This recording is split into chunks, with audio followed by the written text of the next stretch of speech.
this afternoon. We are looking at where do I start? Because I said so many things. Okay, food security and sustainable farming being just some of the biggest challenges of our time. We are really looking at it using South Africa as an example, but I think it doesn't matter where on the African continent you are listening from, you'll be able to get something, because many of our regions on the continent are plagued by poverty, malnutrition. Those are just some of the pressing issues. But there are innovative ways to growing and to growing food, to being able to transform and in the way that we think about agriculture. So the University of Johannesburg has a Center for Ecological Intelligence. And as I understand it, they are leading the space for practice within aquaponics, within hydroponics, seedling propagation, and field farming, and other things that Dr. Jama Mashele Mohale is going to tell us about as she joins me in studio. Welcome to the show. Thank you so much for driving all the way. I am so happy to meet you. No, thank you so much for having me, and I appreciate the opportunity to actually speak into the space. Thank you. I think before we talk about all these big themes that I'd mentioned in the introduction, let's get to know you a little bit better. Just your interests within agriculture, your interests in the academic space of it. Alrighty. So my background is a bit, it took a detour. So I didn't think I'd study all the way to like a PhD and all of that. I just really liked plants. I remember in my third year doing botany, and I thought, because they you get to dissect frogs and all of that, and I was like, I want none of that. Right. But I also didn't want to go into farming, because I come from Tzaneen, and Tzaneen or Limpopo as a whole, there's big farms, but farm workers are not treated in a way that makes it look like something you want to do. So you don't grow up looking at farming as something that you want to get into. So I avoided that, thinking botany is just plants, But what stayed with me was there's still poverty. I mean, Limpopo, KZN, and I think the Eastern Cape are the top three in terms of poverty. We have the land, but people are still going without. So that stayed with me so much, and I was like, learn how to grow food. There's always a need for that. So when I was doing my master's, that's when I branched into agriculture, actually, and I learned how to grow. In the 2 or 3 years that I did my master's, I was growing food, literally from seed to harvest, to see the whole process, and also just looking at sustainable ways of growing food, because I didn't want to go the way of using chemicals and all of that, because not only is it harmful for us, but also the soil, and looking at sustainability in the long term. And we had a whole host of problems there. There were baboons who got into the farm and got my cabbages and my sweet potatoes and all of that. But the whole thing for me was equipping myself with the skill of growing food, because I figured no one can take away that skill, and wherever you end up, you can always just grow food and you'll be okay. So that's how I got into agriculture. And then in that, I also got to teach or lecture first years and all the way to honors year. And then I figured I'm done with the whole study stuff, but then I was like, okay, Jama, just continue with it. And I did. And then for the PhD, I then looked at organic farming and certification, because a lot of people grow without chemicals, but you cannot just sell it as organic. You need certification, which costs a lot of money. So I had an alternative called PGS, or Participatory Guarantee System, where a group of organic farmers walk the road together. They sort of monitor each other according to the standards. They don't tweak or try to bypass the rules, but they find an affordable way. Also, there's a level of knowledge transfer between the people, because with organic you cannot just use anything to ward off the pest. You need to go as natural as possible. So your friend might know a better way of treating that bug that you don't know. So that's where the knowledge transfer really was, and I think that's what makes it really a good tool, and it's much cheaper as well, certifying that way. Okay. And through that, I finished the studies then again, still my whole thing was food security. How do we equip ourselves to be able to, I didn't want to leave the space of our food system. I still wanted to play a part in trying to make it better, if I can say that, for lack of a better word.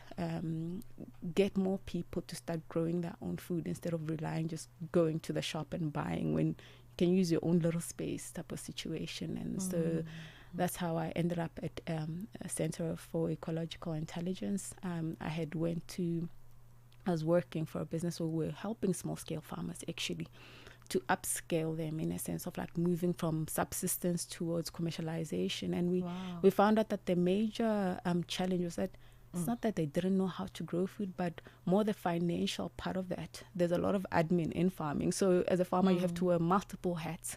And we found that the one of like doing accounts and all of that was the major struggle. So we got accountants in to work with them to like train them on like the basics of their financial, so that they own their businesses. It's not just growing the food and getting it to the retailer, but understanding that if I use this much fertilizer or whatever I'm using, this is how it impacts everything. So getting a business account for your farm and not using your personal one for that, your balance sheets, all of those things. And for me personally, it was such a great achievement to come out of that, seeing that the one guy who was the oldest out of the group, like he basically from the beginning was like, it was upfront like, I know very little about this, but at the end he was the one who was like with homework, if I can say that, like they had to do exercises obviously with all the training that they did, and he was the one who was always like showing up, asking questions, and he's grown from there. So that for me was really good. And in that, trying to provide mentorship for them, I found out about Center for Ecological Intelligence, and now I'm a postdoc there. So as a postdoc, you do more research, but we also have students from TUT that we train on the farm, which also I then sort of gravitated towards, because I love teaching and impacting young people in agriculture. I'm very interested in that, because that collaborative intersection for me holds so much value and potentiality. So I want us to take a quick break, but when we come back, I want to dig deeper into, what food research involves, and I think just from your response, you're clearly very, very passionate about problem solving when it comes to especially South Africa's food systems, and themes around regenerative agriculture are a big one for you, because you're not only thinking about the food, you're thinking about the environment, how it affects humanity, which is just glorious for somebody in an academic space. So yes, my special guest, Dr. Jama Mashele Mohale, is joining me in studio, and we are looking at food sovereignty. We're looking at entrepreneurship within the space of agriculture, and also just how universities are kind of teaming together to really problem solve in terms of, okay, so we've got a good handful of students that have these degrees. What's next? That conversation coming through as we continue. It's 1:15. Je, una jambo lolote akilini mwako? Je, una shauku kuhusu masuala muhimu? Na je, una maoni ambayo unataka yasikike? Kweli, hili jukwaa ni la kwako. Piga simu au tuandikie kwenda WhatsApp namba alama ya kujumulisha 2760552594 na tutakupigia simu. Mtangazaji wa habari zetu za Afrika Kusini mjini Johannesburg. Hivyo unaweza kuwa mshirika kwenye matangazo yetu. Sio mazungumzo tu, ni fursa yako ya kuchangia maoni yako na kushirikiana na jumuiya ya wasikilizaji wanaotamani mtazamo wako. Tufuate kwenye mitandao ya kijamii. Tembelea tovuti yetu www.channelafrica.co.za na uwe tayari kushiriki na kuchangia maoni yako kwenye Channel Africa. Channel Africa, mtazamo wa Kiafrika. We are reviving the culture in agriculture with Planting the Seed every Sunday on Channel Africa. 16 minutes past 1 p.m. in Central African time. Welcome back. We are talking, or in conversation really, with Dr. Jama Mashele Mohale, who brings over a decade, of academic and community experience, from researching small-scale organic farming to training communities in the space of agroecology and sustainable farming practices. So today we are essentially exploring not only her journey, but really how her work filters into solutions, because she is just such a firm believer. I mean, if you heard the response in the first segment, she really believes in our potentiality as African people to be able to build healthier and more food secure futures. That's really what it's about at the end of the day, with all the academics and all the research that comes into it.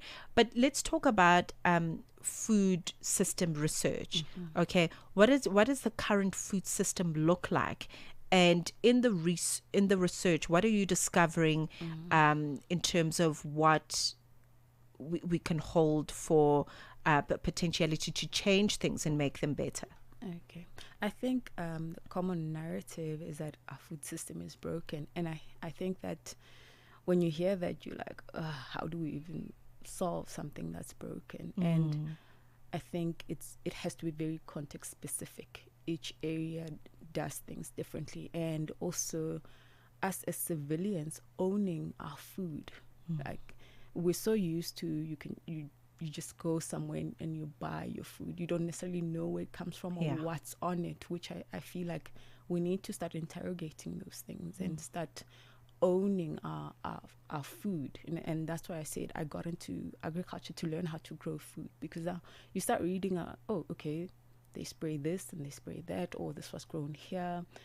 And it doesn't all add up in a sense of like, what are the health implications of this? So for me right now, there's an interplay of a number of factors. There's water, there's food, there's energy in this whole thing. And we need to be mindful of those things, that yes, you can grow stuff, but then there's water shortage. Okay, how do I best use my water? And then maybe you want to, and I think we'll talk about it in the whole CEI, showcasing the different hydroponics, aquaponics, which also requires different energies compared to just growing on the soil and all of those things. So what does that look like for someone in a rural area and who doesn't have access to a lot of energy? And you can say solar, but that also comes with its costs and where you are. And also just saying, move away from this to that. What are we giving those people to say move away from electricity to solar? Like, is there leverage for them to actually move away from certain things, like the whole climate change and global warming? Those are really true things, but we must be mindful of where people are. If I tell you who's in the rural and you depend on wood to boil your water or whatever, if I say stop burning wood and all of that, what alternative am I giving you? I cannot say go get solar with what money. There's a lot of things. So I believe the food system really needs to address the issues in an area that's specific to them, and that's what's accessible to those people, if that makes sense. That makes sense. And there are many moving pieces and parts, you know, as you explain it. And we really do need to kind of look at specifics, you know, every region, every province, if I could put it that way, in South Africa, using South Africa as an example, has its own challenges, you know. So what if I don't have access to the funds to go solar? Because that comes with its own expenses, and I'm just a small scale farmer. I just want to feed my family and my community. You know, all those things have got to be researched, as it were. So I guess the work is very important then in that aspect. Let's talk about the center at UJ. Yes. And unpack the work there, because I'm interested in how it works, but also how then that filters into educating people around aquaponics. How's that more, I guess, sustainable, if that's the word? How that's more sustainable perhaps to land farming, you know, and how people can, how then that filters into community work and how people can start practicing. Alrighty. So the Center for Ecological Intelligence, we sort of showcase different ways of farming. So we still have a tunnel where we grow on the soil, shaded, just to shield it against frost and those kind of things. And then we have the hydroponics, which is completely soil free. It's just water and nutrients that are running through, and we grow food that way. In the aquaponics, we've got our fish that feed into the whole system. So the food, the waste from the fish sort of serves as the nutrients for the plants, and then that circulates, and there's a filter obviously to separate the gunk from the water that carries the nutrients and all of that. And we've got composting as well, because we're trying to showcase closed loops as well, to say if we can produce things here on our farm, why not do it? Because then the compost feeds into the soil, that enriches it and all of that. So all the systems are great, and they're all perfect for different places. So we have that space, and a lot of people come in, like different departments even that we partner with, like with the aquaponics. There was someone from zoology who was looking at the fish. There's someone from botany who was growing different crops. They're looking at different stuff as well. People from art and design, we're working with them in terms of like how things look. And we're also now working with a lady who's a guru in indigenous knowledge as well, because the crops that we're growing are great, and that's what we're used to, like your spinach, your onions and all of that, but those are Western crops. So we want to showcase crops that are from South Africa or from Africa, to say this is stuff that we grew up with, and it's better suited for our climate, and this is how it sort of betters our soil, and how we can integrate all of these things to work together. So like I said, we cannot say one system is the way to go. It depends on where you are and what you're able to afford, because like your aquaponics and hydroponics, those require a higher energy to run those systems. Oh, okay. You know, because then our aquaponics, there's a solar panel that's there, and when the center started, that's what was established, the aquaponic system, but then it's grown now to other things as well. So depending on where you are and what you are wanting to focus on, and the funding, I cannot move away from that to emphasize that each system works for different places and different pockets, if I can say that. And the sustainability element of it is that in a closed system, you're not using as much water as you would in somewhere where you're constantly relying on water just to it circulates, it's filtered and cleaned and circulates. So the amount of water that you use in an aquaponic system is much less than somewhere else. But then there's fish that are involved, and they need their own maintenance, and they need heaters when it's cold, you know. So there's that element of fish care or health care, if I can say that. And the hydroponics as well, because it's a closed structure, it gets hot very easily in there. So you need to think about ventilation and all of those kind of things. So each system has different needs, and it also showcases different levels of sustainability. The soil, yes, we're trying to say use compost, that's more sustainable. If you use chemicals, then it poisons the soil. It sort of, how I always sort of describe fertilizers, that it's like a drug. The soil gets used to getting that drug, and without it, it's not producing anymore. But if we're using compost, the soil sort of builds its own immunity and its own sort of fertility, and it can sustain itself, as opposed to always being reliant on some drug, and once that's over, it needs the next shot to keep on going. Yeah.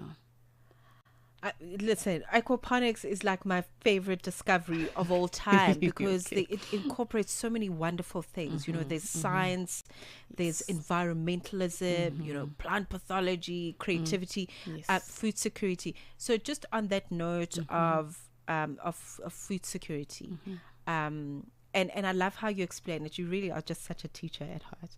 You know, I've learned so much already. Let's talk about what potential it holds for tackling food insecurity. Okay. Aquaponics specifically. Yes. Okay. So, as you mentioned as well, with your aquaponics, there's different elements. There's the fish that are there, the plants, and it's a closed loop in a way that you circulate everything that's there. But that also comes with the care for the fish and all of that, setting up a system that is good enough to ensure that whole system continues. And there was a lot of aquaponic farms in Joburg that are, or in SA, that are unfortunately sort of closing down, because also there's a lot of maintenance and a lot of management that goes with it. And if that goes south, then a lot of things, then you end up having to close down. So what we have is more for demonstration and research. It's not at a scale where we can say, now we're selling our fish, now we can sell we're not growing crops at a scale that we can say we can sell this to a business to make an income out of it. But so yes, what needs to happen? Sorry, I need to interject there, because it's such an important system. Yeah. You know, and for people that, you know, were raised in Zanin like yourself, or in other farming communities, it would be very easy to kind of learn this. And, you know, what kind of intervention do we need to make sure that, you know, this is taught and this is accessible to communities? Because I think fish and fish farming has so many benefits, not just as a means to really for food security, but also for economic reasons, you know, and skills development. So what intervention do we need so that we can get the systems out there to farmers everywhere? I think that's a good question, and we can start small, because if it's for demonstration, I think there can be a unit small enough for any school to sort of replicate, and that's what we're trying to showcase as well. Like, you have your one fish tank that's here, like 1,000 liters, that you have your fish, and you have maybe 3 beds where you grow your vegetables, and you have the reservoir where the water and all of that. So I think it is necessary for the systems to be part of school education. Agriculture as a whole actually needs to be part of our education system from primary, and not something that you only get to in university, because then it's a last option for a lot of people. I believe agriculture, they get into it because they checked all the other boxes and they didn't fit in, and now agri is the only thing. That is very sad.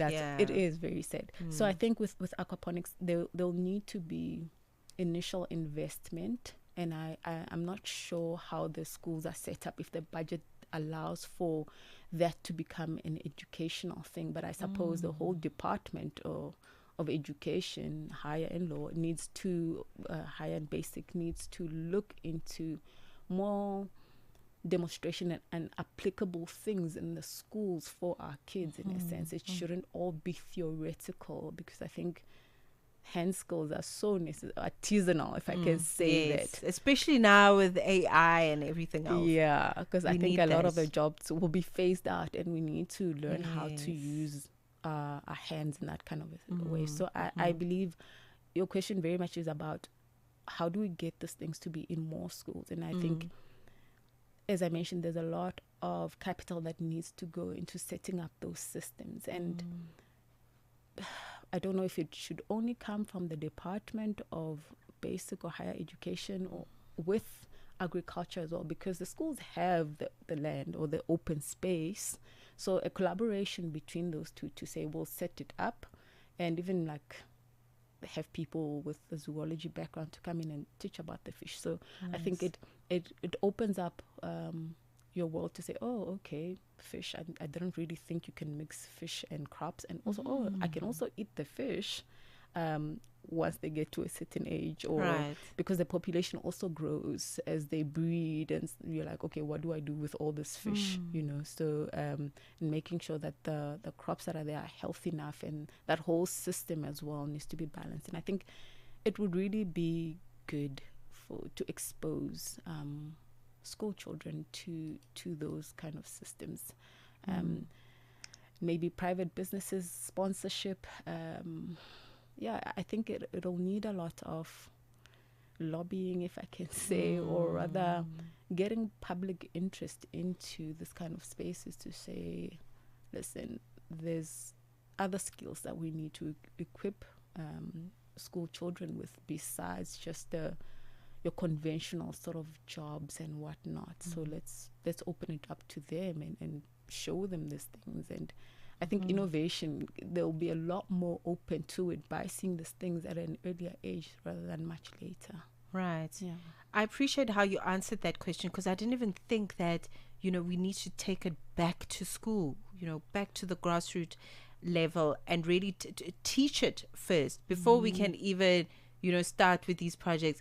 Can we actually teach the children the importance of it, so that they grow up knowing that, because at the end of the day, they are going to be the artisans and the tech experts and the innovators, so they need to know the stuff quite early on. All right, so we've 30 minutes into 1 p.m. in Central African time, still in conversation with Dr. Jama Mashele Mohale, and we really are talking about all kinds of wonderful things around food sovereignty, food security, and also really the academic space meeting the practical space and the academic space. And we're going to talk about just the collaborative work, as it were, between universities like TUT and the University of Johannesburg, and how they're working together with young graduates to really make sure that the future is bigger and brighter. We're back after this.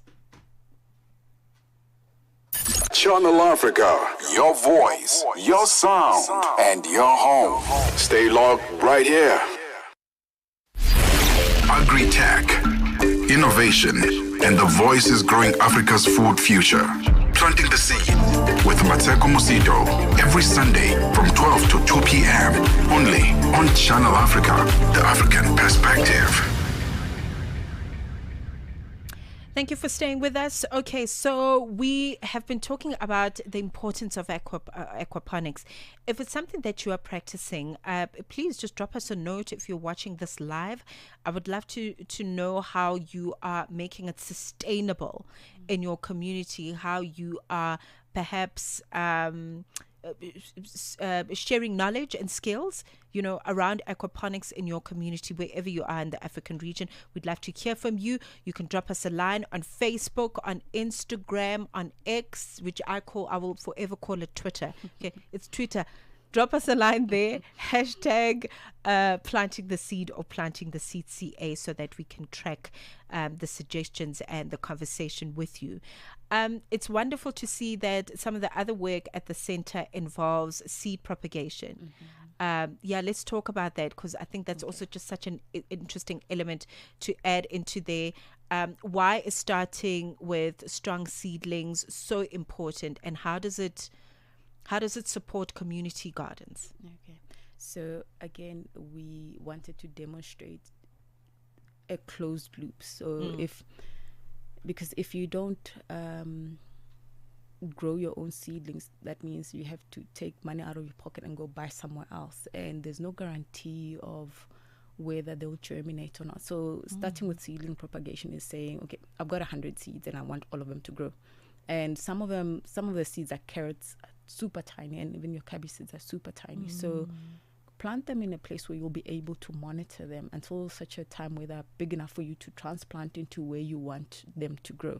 So that's also trying to sort of manage or control your success rate, if I can say that. Right.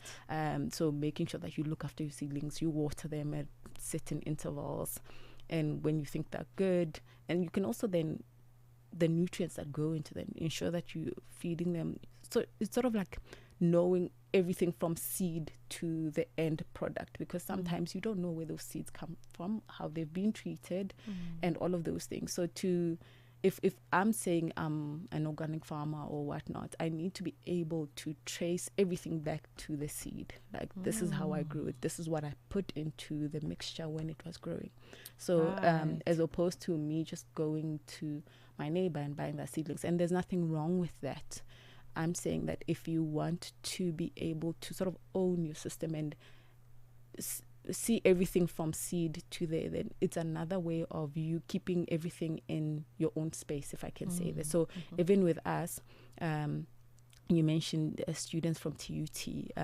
So when we get the students, they're placed in the various enterprises. We've got the hydroponics aqua, the soil-based tunnel, and the compost and the seedling nursery. So we've got students that are dedicated in that tunnel. So they get the seeds, they plant the seeds, make sure that they go through the whole system of, like, we know when they are watered and how it's going with them. We monitor for diseases and whatever pests might be. Then if there are, we move them before that disease spreads and whatnot. So, and in a way, we're giving them ownership, because what we've noticed as well, in some places you find that they buy seeds like maybe 100 kilometers off that way. But if they can start that on a small scale and grow for themselves. It'll sort of shorten even the distance of having to spend money to drive to that place and back and all of that. So even with communities, like I said, there's a lot of foot traffic there. People come and see these various things to say, this is how we're doing it.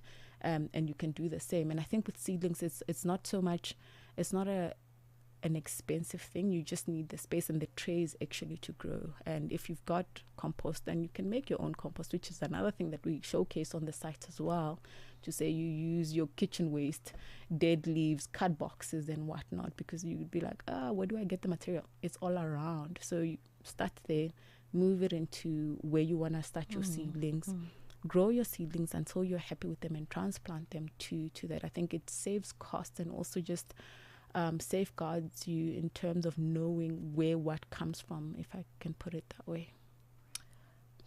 You know, you're talking and I'm just like, why do we have so many problems when the solutions are like right there? You know, the solutions are right there. And I think this is, you probably share the same frustration I do, living in an urban area where everything, you know, needs to be bought from the store. Everything is just so commercialized.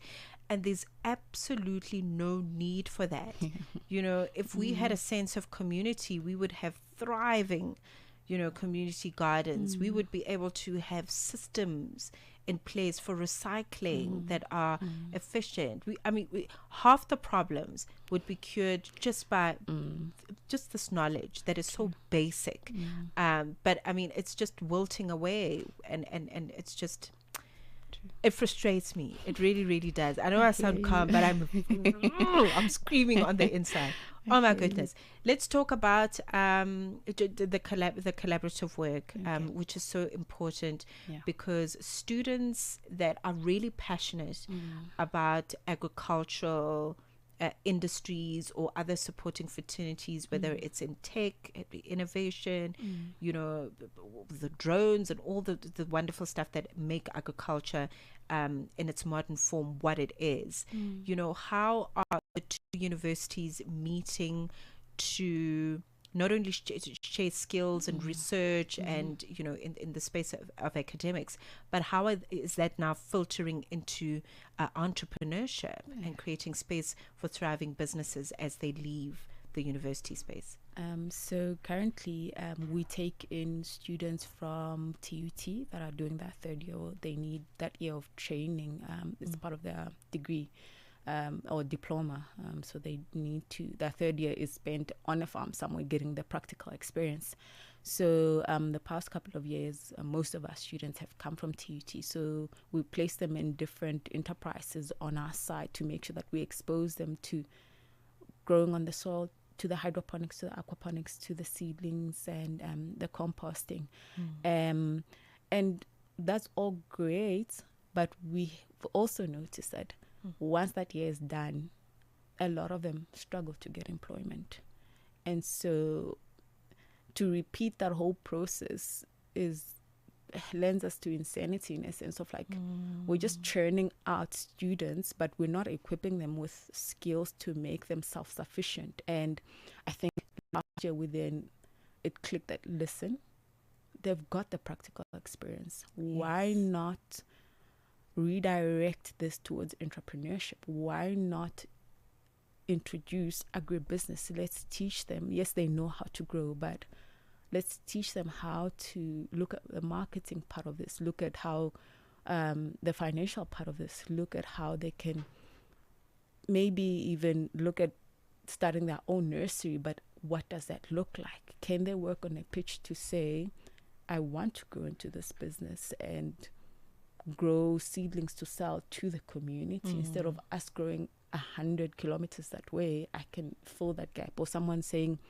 I can produce the compost that the people growing in their backyards or in the schoolyard or somewhere, they can come get from me. So the courses we started last year, it was a pilot to see like, how will this look like? And also because it's a new thing, where are the problems? Are we presenting something that's just over their heads, or how do we restructure it? So every sort of Thursday there was a lesson where they'd sit down, and it was various components of an agribusiness. Like, this is the marketing part of it. This is the how do you approach funders? What does your business or your business plan need to look like for you to actually get people interested in it? And we ran with it, and at the end we also then asked the students that we had, what did you understand, what did you not understand, so we could sort of better the program. And we sort of offering a lot more webinars and hearing from other agripreneurs how they did it and what they're doing different. So not just crops, mushrooms, rabbit farming, composting, so different parts or different forms of agribusiness, just so that they are not just pigeonholed into because what we focus on is crops, but then there's livestock as well, and some want to go into livestock, but there are also people who don't like the production. They'd want to look at the marketing part of it. So how do you do that? What does marketing look like? Is it just social media, or is it what type? Because now there's TikToks and all of these things. So what do you use to get your word out there? What must it look like? And mentorship as well. We found that yes, you might be in the business, but if there's no one mentoring you and walking the road with it, you'll fall into certain pitfalls that if someone who's been in there is walking with you, you're much less likely to make the same mistakes as well. And there's also accountability, because unfortunately, because unemployment is so high, if there's an opportunity to get into a program and learn something, people will get in, but there's not necessarily a passion for it. So when that program is done, then they go back to other stuff. So we want continuity as well in there, to say, listen, you've got the skill, don't wait for someone else to come and employ you. And I'm saying this for myself as well, because entrepreneurship also came in much later. You went through so much schooling, like you're a professional student like myself, but where in this whole thing do I take ownership and say I can do this for myself? Like you're saying, we're in urban areas and the norm is to go by, and yes, maybe you live in a flat and you might say space, and then there's a balcony. I've now started growing on my own balcony. It looks messy, but there's stuff growing now. So it's finding solutions for where we are. And also then the whole mentorship thing, I think that's a crucial part of ensuring that there's a bit more success than before, and accountability, because sometimes I think our work ethic is really not there. We're so used to being taught, but and when you enter the workspace, you come in late, you do a whole lot of stuff, that soft skills that you didn't really learn in university. So also in the practical space, the partnership is to expose them to those kind of things. And it's messy. There's all sorts of understandings of what work ethic looks like. But then what we try to say is like, yeah, you might think that we are being a lot, but in another workspace, they might not be as lenient, or what we're doing now might be completely different. So do it knowing that you are developing yourself for your future self, in a sense. So. You're the only person you've got to be accountable to. And if you've got progeny, listen, they are watching you. They're not listening to you. They are watching what you are doing. There's a couple of people I just want to acknowledge that have been kind of audio streaming, watching the radio show. Very interesting.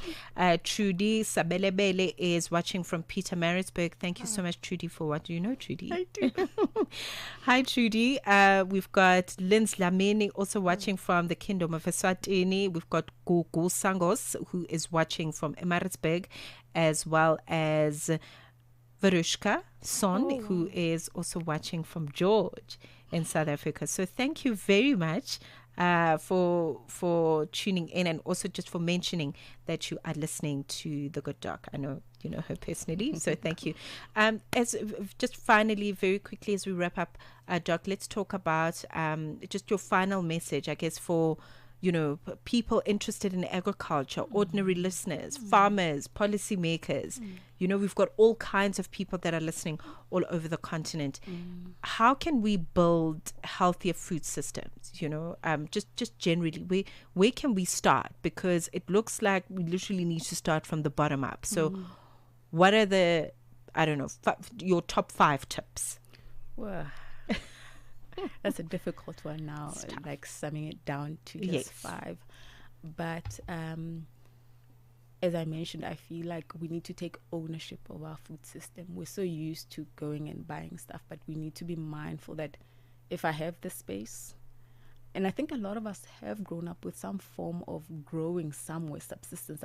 Maybe your grandmother or someone was growing food somewhere, and we've lost that art because we're busy, there's work, there's all of that. But I feel like start small, start in your balcony. If you have a little yard, grow your own food. It tastes completely different. And also seeds matter. There's such a it's not war, but really like there's a lot of policies that want to be passed that will strip farmers and people of their rights to seeds, and I don't think even people are aware of that. So be mindful that at some point we might not have easy access to seeds. So if you can grow your own food and know what food looks like, that's one start. And also water, like we open the tap and you expect water to come, but that's also a finite resource that we need to be mindful of. Find ways of reusing the water in the kitchen for your garden. And I think there's a wealth of knowledge out there. Like we're constantly on our phones, and we're watching stuff that doesn't really build anything in our lives. Then start watching how to grow food, like from like your garlic cuttings or your beetroot. You can grow those things as well. So all I'm saying is we have the knowledge at our fingertips. Let's find an agricultural channel or someone that you can follow who can teach you how to do these things. And for policymakers, that's a difficult one because there's a lot of agendas and things that are involved there. So I'm just going to talk about what we have access to, which I believe a little space, a little balcony, knowledge at our fingertips. Let's find someone who's credible and look at that videos, own that. And also our kids as well, like teaching them where food comes from. It's not the shop, like a lot of things have been processed in different ways. So I think just finding more meaningful content to look at regarding food and where food comes from and how that affects us. And I also, just to add to that, I don't think we can have a scarcity mindset if we want to do that, because it starts there. Just think, I don't have the resources, I don't have the seeds, I don't have a friend. You've got something. I promise you've got something that can take you at least 2 steps forward, further than where you were yesterday. So use whatever resource you've got. You've got 30 megabytes of data. You can watch a video, gain a skill, and then build from there. And then, do you know what I mean? Like, let's just start. It doesn't all have to be abundant at the same time, but the abundance is there. I feel like this was one big, glorious, amazing masterclass on just food sovereignty, on entrepreneurship, on what the university space is looking like. I see the University of Johannesburg as such a critical part of the future of academia. It really is the university of the future. And this is not a paid post. I'm just saying it because I have seen the work, and the Center for Ecological Intelligence tells us that as well, that they are really an institution for the future. And the work that they are doing, they're not thinking about the now, they're not thinking about Africa, they're thinking about humanity. They're thinking innovation. Everything that is being done there is so big, and I drive past the institution all the time, but when you go inside, it's like a whole world in there that's happening. So it's really just so amazing, and it must be such a privilege to be part of an institution of that magnitude. Thank you very much for your time. It was such a privilege to perceive you and to learn from you. And I hope that we can come back and really talk about, I'd love to talk to you about the importance of seed banks and preserving seedlings on the African continent, what that looks like, and women's involvement and all of that. But thank you for today. I really enjoyed it. Thank you very much. Thank you for having me. I appreciate it.